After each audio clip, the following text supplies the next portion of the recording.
Let's talk about technique. Yes. How would you like to go about it? Well, technique has come in our society to mean a method of doing something. But that's not the meaning of the word when you read the works of Jacques Ellul. Jacques Ellul was a radical French philosopher who wrote several books in the 1960s that shook the world. He wrote one called Propaganda, that's just called straight Propaganda. And it was the first book in history that really named what propaganda is and how it works. And his book Propaganda is free, it's online, you can download it. And it all came about through his knowledge of Nazi propaganda in World War II, because Ellul served in the French resistance. So he had personal experience with propaganda, and he also was an academic, a sociologist, an anthropologist. He was an economist. He was a political person. Yeah, that book there. Yeah. So Ellul wrote that book, and at about the same time, I think just maybe a year later, he wrote the book called The Technological Society. Now, in that book, I think we're talking 1965, he named technique, and it has nothing to do with a system or a method. And it doesn't mean, oh, I'll look at that person on the trapeze, look at their technique. It's got like nothing to use like that. It's not like someone, oh, look at that person playing cricket. Haven't they got a wonderful technique? That's a way that we've come to use the word. But Ellul used the word technique in a completely different way. He named technique as the archetype of efficiency, that it has a power and an energy unto itself. So the moment you surrender to the ideology of total efficiency, not a little bit of efficiency, but total efficiency, then this is what the Nazis did in World War II. How economically can we kill a Jew? How can we do that in the most efficient way? And so when they first started running, the Nazis started running concentration camps, they used to shoot the Jews or the people they didn't like, because they killed lots of different ethnic groups. They used to shoot them, but it cost too much to do it with a bullet. Then they used to use Zyklon gas, and they drove a truck and put the gas in the back of the truck and killed them that way. And they kept on experiment till they came to the ultimate inefficiency, which was the gas chambers of Mauthausen and Belsen and I think there were 300 concentration camps. But the worst was the one near Warsaw. I forget its name. But this became the quest of the Nazi. Is it Auschwitz? Auschwitz, yes. The ultimate inefficiency. And that included their railway network. It included their meticulous keeping of records. I mean, the Nazis were the best public servants in history. The records they kept of every single person, every tooth they took out of their mouth, every height and weight detail of every person is just overwhelming. And if you read the book by Adorno and Leveson called The Authoritarian Personality, which was also written just after World War II, that book was written on the basis of the efficiency of the Nazis to rule by absolute technique, by absolute efficiency. So when you put these three books together, Adorno, Leveson, etc., The Authoritarian Personality, post-World War II, Propaganda, and The Technological Society, all of these three wonderful books were triggered by the aftermath of the Nazis and everything the Nazis did. And this is what the quest for efficiency means. This is the real meaning of the word technique. It's not just about a method. It is the absolute quest for absolute efficiency. And anything that is inefficient must be improved and become efficient. And this is what the word technique means. Now, Allal wrote another book about 20 years later to follow up the Technological Society, which is also free download, and it's called The Technological Bluff. And we could talk about that later, but that's just an introduction to the word technique. Absolute efficiency, or any absolute on its own, becomes like a god. It becomes an archetype that rules under its own power. And that is to the exclusion of other competing powers. So absolute efficiency means that love is inefficient. So love gets in the way of efficiency. Love is terribly inefficient. Relationships are inefficient. Yep.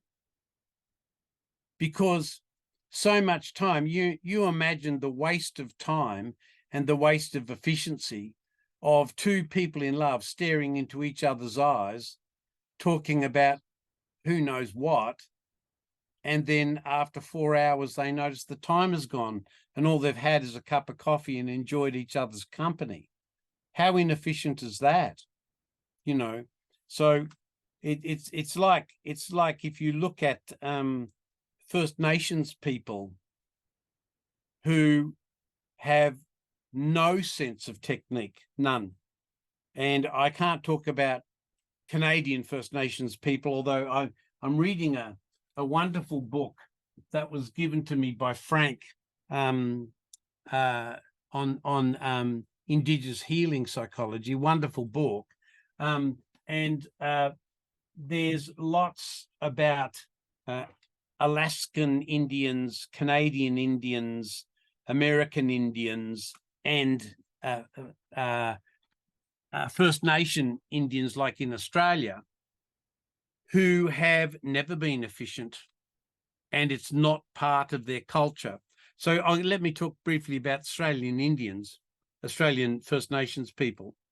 First Nations people in Australia have never had a written language, and they've never had a numeric counting system like, say, the Romans or the Greeks or the Egyptians 2,000, 3,000, 4,000 years ago, or the Babylonians. Never have had that. And the Australian First Nations Indigenous people have the oldest continuous culture in world history. So 65,000 years of continuous Indigenous culture. No written language, no numeric language, but they had a semiotic and a poetic language, which of course Westerners don't recognize because it's inefficient. And so they transferred their knowledge through oral history, through oral narrative, and through the dream time, and through dreaming, and through resonance with the country, resonance with the land, resonance with the rivers and the sea and the mountains. And so they conveyed their culture through story, not through written text. Now, technique would say that that's terribly inefficient. And when Captain Cook landed here, and then when the English established in 1788 an English colony, they determined that the Indigenous people were not human beings at all because they couldn't read or write, right? Because they couldn't have language. They did have a language, they had a spoken language, but oral language has been devalued in Western culture for a long, long time. And so this is what technique does. It thinks it can override lesser efficiency things which don't enable the power of itself, the power of technique. And so sitting around a fireplace for 2 days talking about how young men can grow up in Indigenous culture is a waste of time. And this expression, waste of time, is what technique does in Western society. It names what it thinks is a waste of time. Yep. So having an extended cup of coffee with your partner or your friend or your brother or your sister for 3 hours on a Saturday morning is a waste of time, right? It's just much easier. What do you want to tell them? Tell it to them, then walk away. That's very efficient. This is what risk and safety does. Tell people what to do and then punish them if they don't get it. Now that's very efficient. Yep. You don't waste 3 hours getting to know someone. You don't waste 3 hours listening to them. You don't waste 2.5 hours talking and listening and conversing, trying to understand where they're coming from, their culture, their history, their hereditary, their family, their parenthood. You don't try. That's all inefficient. It's all terribly inefficient. I was going to say, Rob, the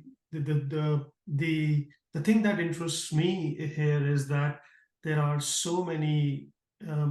There's a whole inventory of things that we do on a daily basis that are totally inefficient. For example, sitting on the social media and just finding like-minded people to boost our egos, or just for the sake of amusement, for example. Yes. We just don't see it as inefficiency. Oh, no, it's not seen. No. Technique creates its own mythologies, and you have to understand both archetypes and mythology in order to really understand technique. And so technique is an ideology that has a power unto itself that says that absolute efficiency is the greatest good in the world. So it declares a new good. So archetypes declares what is good and bad. And so technique declares that technology is a good, that no matter what you do on it, it's good, even though it's not efficient and it's a contradiction of their very goal. That's much, much different than actually sitting in conversation with someone at a table, listening, conversing, exchanging, but not actually achieving anything measurable. And so that's why you have to understand mythology and poetics as well, because you see, the quest for efficiency is also about the measurement of things that are efficient. And if you can't measure something, then technique rejects it as anti-technique. And so if I can't measure the value of sitting for 3 hours with other friends and talking and achieving nothing, then if I haven't achieved anything, then I devalue it under the ideology of technique as a waste of time. And so that's how the absolute of technique works. So it names, because it's an archetype, it names what's of value, and it names its own ethic of what is good and what is moral. So if you sit on your phone and you have spent 4 hours on your phone, that becomes a measurement. So 4 hours on social media becomes 4 hours of useful social media time defined by technique. Those same 4 hours spent at a cup of coffee at a lounge room table are declared inefficient by technique. And so it creates its own ethic, its own mythology. And so people don't see that, of course, because they're blinded by the archetype, which actually overcomes them with power. So for example, we now have children that must have a phone as young as they can get one, and then it becomes a sign and a symbol of something good. So technique as the archetype, as the God, declares what is good and bad in order to its ideology of efficiency. And most people can't see that because they don't know Jung, they don't know Kierkegaard, they don't know Paul, they don't know archetypes, they don't know any of this, they don't know mythology, and so they can't deconstruct what's really going on. And it's why we now end up with, you know, crazy things like people saying, oh, look, I've got my phone and I've got 3,000 friends. There's a measurement. I have 3,000 friends on my network. There's a measurement. They don't understand that it's a measurement of meaninglessness. It's a measurement of loneliness. But technique tells them it's a measure of achievement. And so this is a very subtle paradox about the way that technique works. What the most important thing is, the ideology overrides what is really good. So, for example, not just waste of time, but anything it declares a waste. And then so technique rules so importantly that humans become devalued more and more and more all of the time, and technique becomes elevated and elevated until dehumanizing other people in the name of technique becomes declared a good thing. So Rob, the question then is that what is the teleological purpose? What is the purpose of this whole idea of technique? Where is it headed?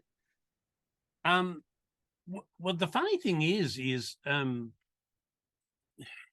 the idea of technique really started with the Industrial Revolution, and preceding that, it was not, the ideology was not as powerful.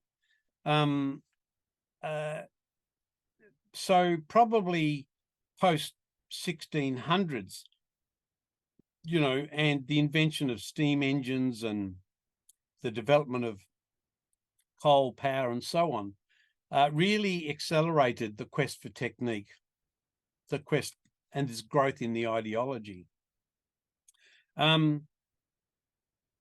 The trouble is there's no language at all associated with technique or its ideology that uses words like community, love, care, helping. None of that language is a part of it, because those things are all inefficient. They can't be measured and they don't have a goal outcome of measurement. And so it's just been amplifying over time, that's all. Yeah.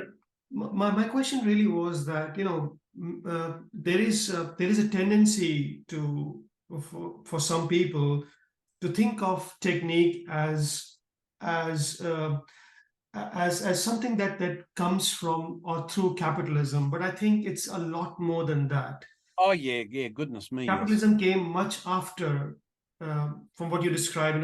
Capitalism is a very, very new phenomenon, still about 200 years or so.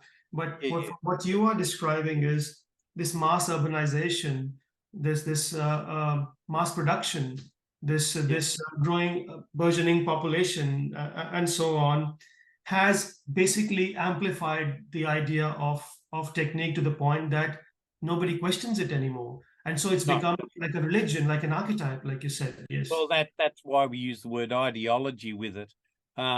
Yes, it does have a religious aspect to it, because it takes over. It acts like a god, and ideologies tend to do that. They become all-encompassing. And so when technique becomes a force and a life unto itself, people just fall mindlessly into its direction and its power, and they don't even know why they're doing it. Yes. They don't stop and question either. And from what you're describing, Rob, it very much is like the idea of a worldview where somebody from another world, let's say from Mars or from another planet or from another in a country, would come and start to look at the world around us and see, what the heck are people doing here? They're spending all their time just looking at their computers and their phones and so on. and what are they actually doing in the name of even what they call efficiency and good work. Yeah. Um, Yeah. my question is more practical now that we've discussed this before, and you said one of the things to start to recognize this whole idea of technique is to start to name it. But Yes. and then maybe talk a little bit more about that, Rob. And the second thing is, how can you emancipate yourself? How can you liberate yourself? How can you live a more fulfilling life once you know this? Or what is the point in even talking about it? It's become such a powerful force that you can't escape it. Let's put it this way. There's an interesting movie. I think it was made in the 1950s called Cheaper by the Dozen. Have you heard of it? Cheaper by the dozen. No, I've heard of it, but I have not seen it. No. It's actually a very comical movie about an efficient father who had 12 children. And the father turns the family into regimentation. And the family becomes so efficient. And the movie is about this efficiency, remarkably efficient, everything down to, ironing clothes by numbers and eating food by sequences and things like that. But the movie actually teaches us that there was no relationship in that family. The family was commanded by efficiency simply because of the size of the family and the way that the father wished them to function. And so it's a very antiquated movie now to watch it, but it is a fascinating entertainment to show just what people are prepared to trade off of one outcome for another, whilst at the same time not seeing the byproduct of what they've created. And so, you can make a family so efficient. That's why it's called Cheaper by the Dozen, which is the man has 12 children, and efficiency then becomes economy of scale, right? So 12 children who are all fully efficient can actually save a lot of money if they're efficient about what they do. So people would say, gee, you've got 12 children, it must cost you a lot of money, and so that's the logic behind this 1950s movie. And yet we look at today's world, most people don't have many children because they look at children and children are seen as expensive or whatever. So they're caught up in this idea of technique and efficiency, a whole range of undeclared, they're never named, subtle motivations and goals, which are paraded at the front of what is being done, but hiding the byproducts in the background of what's really happening. And so again, it's often about the devaluing of human relationships over the power of a measurable outcome. And if you watch the movie, this father is like a maniac measurement master.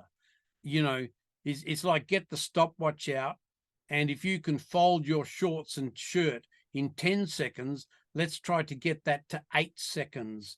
And so he times his children, how quick can you clean up your bedroom and so on.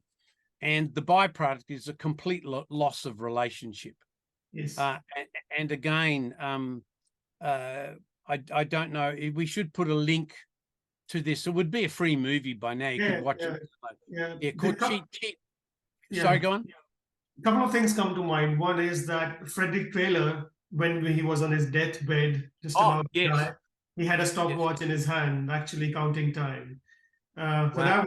that was amazing from what you said.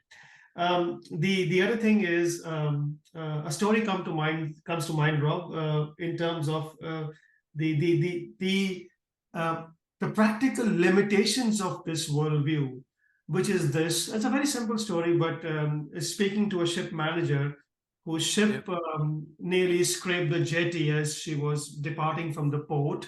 And somebody from the terminal saw it and reported to the company that, look, your ship just scraped the knuckle as she was maneuvering out. And the next thing, it was a weekend, it was a Friday night, and the company waited until Monday and lashed on to the captain on Monday morning to say, in accordance with rules so and so, this is an incident that should have been reported exactly at the time that it happened, and why didn't you report it? And the captain went back to the rule book and showed that, it was only this much of a scratch. It was not a real damage. So according to rule so and so, there is no need to report this. And this continued for almost about, this back and forth of emails continued for almost about 3 to 4 days, an utter waste of time. And the Yes. point is this, that if only somebody would have picked up the phone from the shore side, or and just called up the captain to say, look, somebody from the terminal has said this to us. Is that true? Is there anything that we need to know? Is there any damage? Is there anything we can do to help in the situation? That predisposition cannot come so easily, because if you see life as a matter of technique and efficiency, so to come out of that and to actually have a conversation with somebody, you have to recognize that the non-measurables, which is helping and caring, and the disposition to actually I call submit control, comes first. Then you could have actually saved a lot more time that you put in that. So I find it very fascinating that, although one could easily get sucked into this narrative of time and efficiency, if you step out of it, you actually save a lot of time and you're a lot more efficient. Yes, you do. And the paradox and the contradiction is like any seduction of any ideology. There's always a paradoxical flip in any ideology. So, it's like the ideology of zero, right? So the ideology of zero is also the same quest for efficiency. We have to reduce injury rates till we eventually get them to zero. But the byproduct is now you're concentrating so much on minute injuries and minute that you're actually inefficient and wasting an incredible amount of time on injuries that have no significance. That's true. And so this is the paradox of how ideologies work. By the way, I just looked on the internet. The original movie Cheaper by the Dozen was 1950, and the two parents are described as efficiency experts. But get this, I just looked on the internet. It was a remake in 2022. Wow. So that's the thing I've heard of it, because there's something came in the air very recently. I remember my father watching that movie when we were kids, Cheaper by the Dozen. It's a comedy, and my father loved the movie, and my father was a very, very relationally centered person. He found it comical, and we watched it as a family, this 1950s movie. But the funny thing is, they've just, like Hollywood always do, they remake movies because they have no ideas. So they've remade the movie last year, Cheaper by the Dozen. But the same thing, it's there. It's actually a movie about the nonsense of technique and the paradox of technique. The trouble is, you really need to have a discerning mind and a critical way of thinking to see the paradox, to see the flip side, or to see the byproducts of what this ideology or what this archetype is creating. That's where the real problem lies, because there's such a lack of critical thinking that people just fall in like lemmings behind the ideology of technique. They stop thinking, they grab their iPhone, they're on the thing for 8 hours a day, they've got 5,500 friends, and they look at me, look how wonderful I am, and then we point the finger at people who are inefficient, and we actually think they actually also connected to science, Oh, yes. It's the same ideology. So nobody questions that. No, not even science questions the idea of efficiency anymore. No, they don't. No, they don't. And the funny, it's actually laughable, because when you look at it, it actually endorses so many inefficiencies, but it creates a hierarchy and its own ethic So according to its own ethic, it's not inefficient. Well, but then, as you very rightly said, to be able to understand what you just said, one needs to have a good grasp of what is archetype, what is mythology, what is symbolism, what is considered true and not true in a particular paradigm or a worldview. And I think unless we get to that stage, it's very, very difficult for most people to understand the real meaning of technique. Yeah. Yes, Well, great. and I think sometimes when we go on a semiotic walk, just imagine how much I could ruin it if I carried a stopwatch. Oh yes, of course, of course. One of the things that I have always been very, very fond of is your idea of time as chronos and Yeah, kairos. kairos. Yeah, Kairos is eternal time. Chronos is measured time. Yeah. yes. And the more I read the Greek mythology, where Kronos is the one that stands against chaos, Yeah, the more that's it right. starts to make sense that Yes. that it is so important to understand how we have created this mythology of Kronos, which is Yes. our savior, which is the savior of the modern world. But in Yes. fact, that was the devil of That's the Greek correct. myth. Yes, That's correct. So yes. you're not allowed to go for a walk and just enjoy what you see as we do in a semiotic walk. You're not allowed to just go for a walk around in a leisurely way. No, you've got to have a Fitbit. That's right. Yes, yes. You've got to have a Fitbit. And everyone in the office has a Fitbit and they count their steps and all this stuff. And the moment you start doing all that, you stop the enjoyment of walking, you stop the enjoyment of semiotic absorbing and resonance with the atmosphere, you stop enjoying the breath of the fresh air coming into your lungs, and you start measuring it all, and that's technique. And what it does is it wrecks life. It doesn't actually make life better. Yeah. I mean, you have turned the idea of leisure completely upside down. Yeah, that's right. That's what ideology does. Great, Rob. So enjoyed, like always, having a discussion with you. I will get this on the recording and send it your Yeah. way. Is there And anything look, else you want to say before we leave this conversation? look, if people want to know more about this and they're listening to the podcast, this book, The Technological Society, written by Jacques Ellul in the 1960s, just put it in, and there it is. It's free, it's online, it's downloadable. It's really worth reading. Well, the Propaganda is another one that is a very good book to read. It's also available free on the internet. Right. And the third one I was going to recommend was Neil Postman's book, which is Amusing Ourselves to Death. I think that was also a very, very good book to read. And that's free again. It's another free good again, book. yes. Yeah. So there's a few good books here to read if anyone's interested in the idea of technique. They want to go further. And if they're not interested, then they can just have more technique and see where it ends them. Absolutely, yes. Great, Rob. Thanks very much for your time. Probably in a doctor's surgery with a heart attack. And with a stopwatch in hand. And with a stopwatch in hand, yeah. Great to chat, Nip, and we'll talk soon. All right, you take care. Bye-bye. Bye. Bye-bye.